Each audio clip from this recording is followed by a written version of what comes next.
కరీంనగర్ జిల్లా మానకొండూరు మండలం జగ్గేపల్లి శివారు నీటి పైప్ లైన్ ఒకటి పగిలింది. హెచ్ఎండబ్ల్యూఎస్ వాటర్ పైప్ లైన్ పగిలి నీరు ఉవ్వెత్తున ఎగిసిపడుతోంది.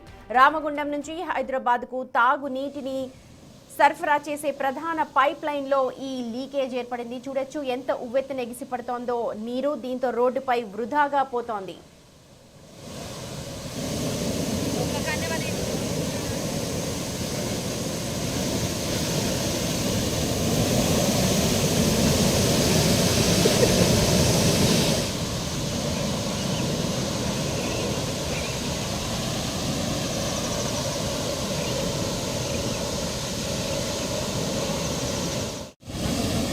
ప్రస్తుతం మీరు బిగ్ టీవీలో ఎక్స్క్లూజివ్ గా చూస్తున్నారు విజువల్స్ ని. అదేదో ఫౌంటైన్ అనుకుంటే మీరు పొరపడినట్టే. అది హైదరాబాద్ కి తాగునీరు అందించే పైప్ లైన్ పగిలి ఉవ్వెత్తిన ఎగిసి పడుతున్న జలాలు. ఎస్, మీరు వింటోంది కరెక్టే.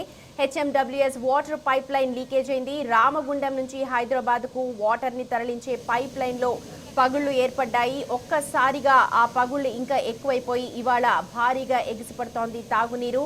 అయితే దీన్ని మరమ్మతులు చేయడానికి మరి అధికారులు ఇప్పటికే హుటాహుటిన అక్కడికి చేరుకుంటున్నట్టుగా తెలుస్తోంది. కానీ చాలా సమయం పట్టే అవకాశం ఉంది. హెచ్ఎండబ్ల్యూఎస్ వాటర్ పైప్ లైన్ పగిలి ఉవ్వెత్తున నీరు ఎగిసిపడుతోంది. దానికి సంబంధించిన దృశ్యాలే ప్రస్తుతం మీరు బిగ్ టీవీ స్క్రీన్ మీద చూస్తూ ఉన్నారు. ఏదో జలపాతమో ఫౌంటైను అనుకుంటే పొరపడినట్టే రోడ్డుపై వృధాగా నీరు పోతోంది. ఇదంతా కూడా హైదరాబాద్కు తరలి వచ్చే నీరు, తాగడానికి సరఫరా అయ్యే నీరు. బహుశా వచ్చే 1-2 రోజుల్లో హైదరాబాద్ వాసులకు నీటి సరఫరా ఉండకపోవచ్చు. ఈ మరమ్మతులు త్వరితగతిన చేపట్టాలి అన్నట్టు అక్కడ స్థానికులందరూ కూడా కోరుతూ ఉన్నారు. కరీంనగర్ జిల్లా జగ్గయ్యపల్లిలో ఈ ఘటన చోటు చేసుకుంది.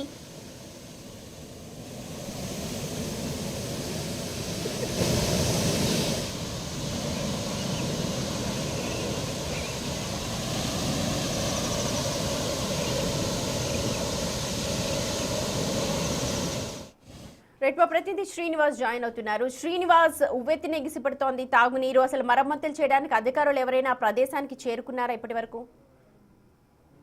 సుమతి, రామగుండం నుంచి హైదరాబాద్ కు నీటిని సరఫరా చేసేటువంటి వాటర్ పైప్ లైన్ ఇది హెచ్ఎండబ్ల్యూఎస్ వాటర్ స్కీమ్ ద్వారా నిత్యం రామగుండం నుంచి హైదరాబాద్ కు వాటర్ సప్లై అవుతూ ఉంటాయి. ఈ రోజు కరీంనగర్ కూతవేటు దూరంలో ఉన్న ఇటు మానకొండూరు మండలం జగ్గయ్యపల్లి శివారు లోపల ఒక్కసారిగా పైప్ లైన్ పగిలిపోవడంతో దాదాపుగా 2 చాటి చెట్ల పై వరకు కూడా ఎత్తుకు వరద అంటే పైకి ఎగిసిపడడంతో పెద్ద ఎత్తున కూడా వరద అక్కడ ప్రవహించినటువంటి పరిస్థితి కనబడుతుంది. దాదాపుగా ఆ వరద ప్రవాహానికి అక్కడ ఉన్నటువంటి ఆ తాటి చెట్లు కూడా పూర్తిగా నేలమట్టమైనటువంటి పరిస్థితి. మొత్తానికైతే వృధాగా ఆ రోడ్డు పైన తాగునీరు అంతా కూడా వృధాగా పోతుండడంతో అయితే రామగుండం లోపల ఉన్నటువంటి అధికారులకు శ్రీనివాస్, అధికారులు ఎవరైనా స్పందించారా? వాటర్ సప్లై డిపార్ట్మెంట్ ఏమైనా స్పందించిందా? స్థానికులు ఏమైనా సమాచారం ఇచ్చారా?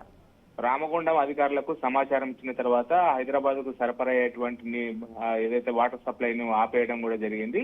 దీంతో హైదరాబాద్ నగరవాసులు ఎవరైతే ఈ నీటి ద్వారా తాగునీరు అందుతుందో వారికి రేపు ఎల్లుండి తాగునీరుకు చాలా కష్టంగా మారనున్నట్టుగా అయితే తెలుస్తుంది. అయితే ఇప్పటికే ఆ ఎగిసిపడుతున్నటువంటి నీటిని మొత్తం సరఫరా ఆపేయడంతో అయితే ఇప్పుడు మరమ్మతులు కొద్దిసేపటి క్రితమే ప్రారంభించినటువంటి పరిస్థితి కనబడుతుంది. సుమతి, కానీ అంత ఉవ్వెత్తున ఎగిసిపడుతోంది. మరమ్మతు కావడానికి ఎంత సమయం పట్టే అవకాశం ఉంది? దాదాపుగా 2 రోజుల సమయం పట్టేటువంటి అవకాశం ఉన్నట్టుగా అయితే తెలుస్తున్నది. 2 రోజులు రామగుండం నుంచి హైదరాబాద్ కు హెచ్ఎండబ్ల్యూఎస్ స్కీమ్ ద్వారా సరఫరా అయ్యేటువంటి నీటి సరఫరా ఆగిపోనున్నట్టుగా అయితే అధికారులు చెప్తున్నారు. ఇప్పటికే మరమ్మతు పనులు కూడా ప్రారంభించినటువంటి పరిస్థితి కనబడుతుంది. Right Srinivas, thank you.